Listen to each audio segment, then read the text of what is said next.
Check this out, people. Never done this one before.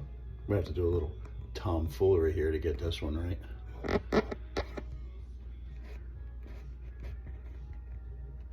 You see that, folks?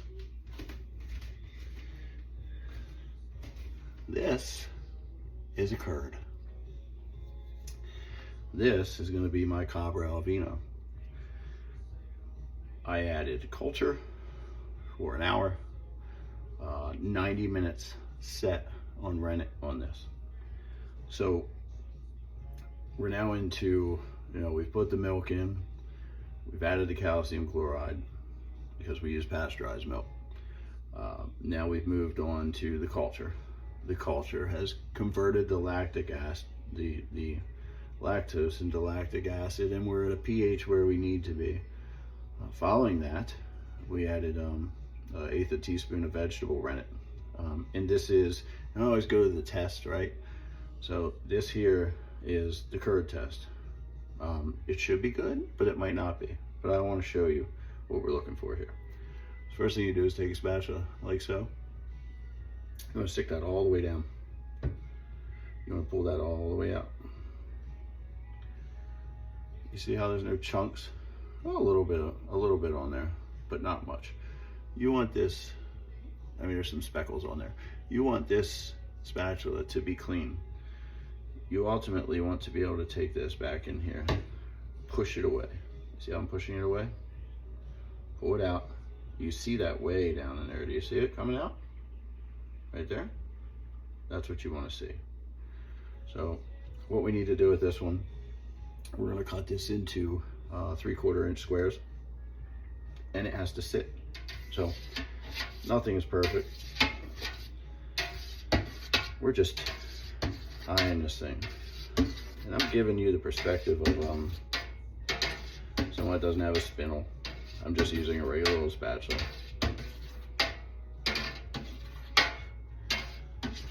Do you notice how I cut?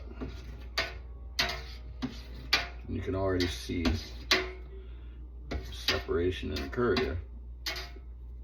And we'll just cut this way. You can already see it's breaking apart, right? Now, these aren't perfect by any means, but the idea here is that, and this is important to note as well, is that you're looking for a goal size.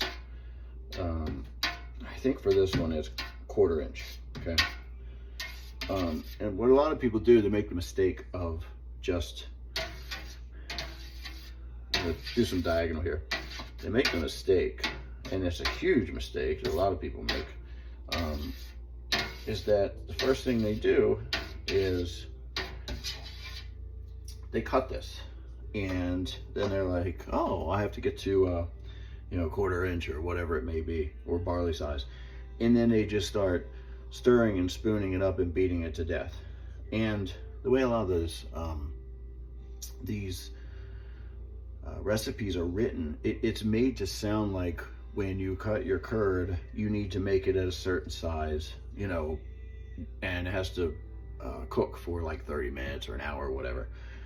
But what they don't tell you is that the idea here is to firm up your curds. So, when a recipe says to stir slowly, it doesn't mean you stand there for a half hour and just stir the thing nonstop. And this is what a lot of those recipes that you see, they fail on. We're gonna move this back so I can keep talking.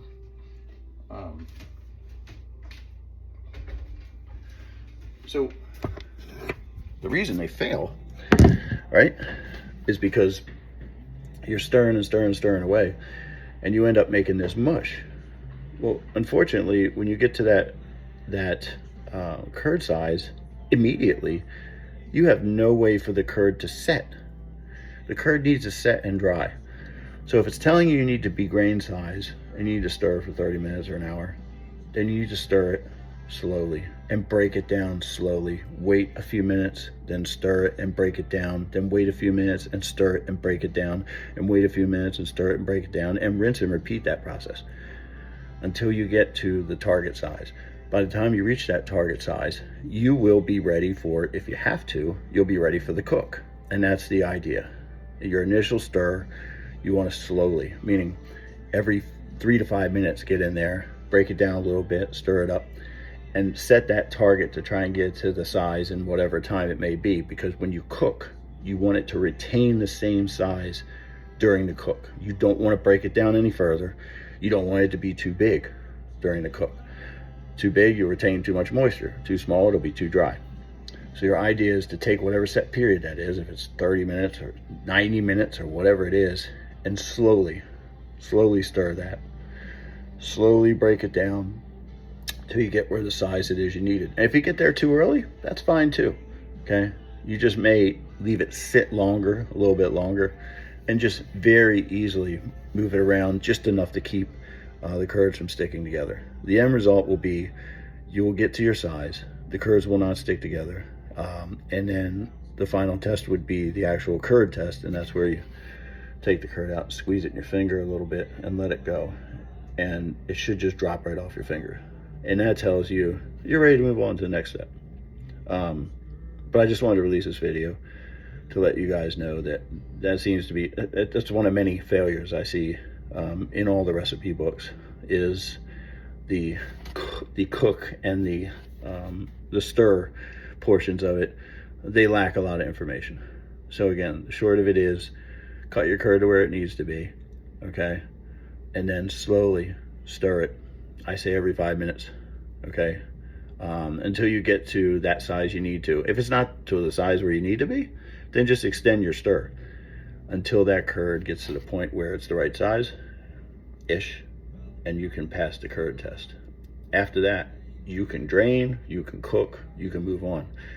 If you don't get there, and your curd's mushy, and it's stuck together, and it doesn't fall apart when you do the squeeze test, you're gonna have problems throughout the rest of your cheese.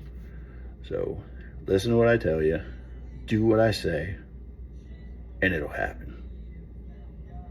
That's it. Just do it. Just do it. Do it. Pop the trunk. I'm just trying to be silly because, you know, you gotta be a little flipping crazy to make cheese and spend hours and hours on end staring at white milk. All right, kids, I'll talk to you. Bye.